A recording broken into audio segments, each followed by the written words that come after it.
खेडमधूनच पुढची मोठी बातमी आहे। खेडच्या नामदरेवाडीकडे जाणारा रस्ता वाहून गेलेला आहे। रत्नागिरीमध्ये कालपासून मुसळधार पाऊस सुरू आहे। मुसळधार पावसामुळे अनेक ठिकाणी पाणी साचलेले आहे। मात्र सध्या आपण ही दृश्य बघतोय, हा रस्ताच वाहून गेलेला आहे। त्यामुळे आता या रस्त्यावरून कुणालाही प्रवास करता येत नाही आणि अनेक गावांचा संपर्क हा या रस्त्यामुळे तुटलेला आहे।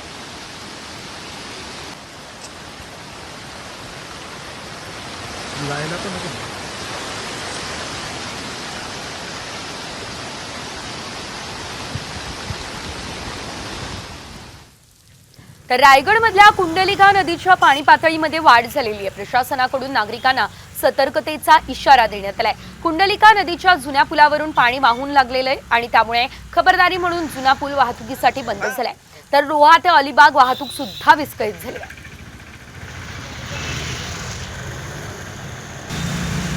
सध्या आपण बघतोय घुतडीवरून ही नदी सध्या वाहते आणि पूर परिस्थिती निर्माण झालेली आपण या दृश्यांमध्ये पाहू शकतोय। त्यामुळे या ठिकाणी नागरिकांना अनेक समस्यांचा सामना खरं तर करावा लागतोय।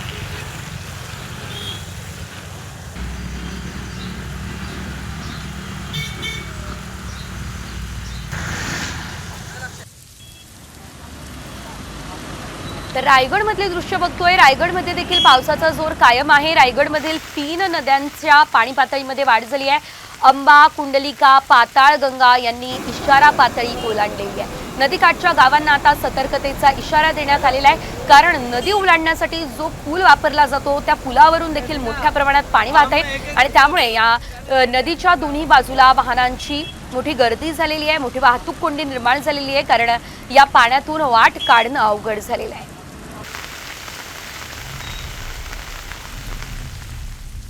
तर रत्नागिरीच्या खेडमधील दिवाणखवटी नदीला सुद्धा पूर आलेला आहे। गणेशवाडीमधील 7 वाड्यांचा संपर्क तुटलेला आहे। या मुसळधार पावसामुळे ग्रामीण भागातील जनजीवन विस्कळीत झाले आहे। महसूल आणि पोलीस प्रशासनाकडून खबरदारी सुद्धा घेण्यात येते आहे।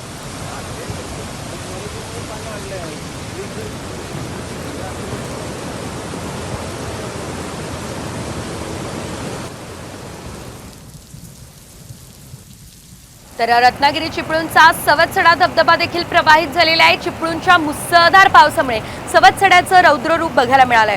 प्रचंड वेगाने हा सवत्सडा धबधबा वाहतोय।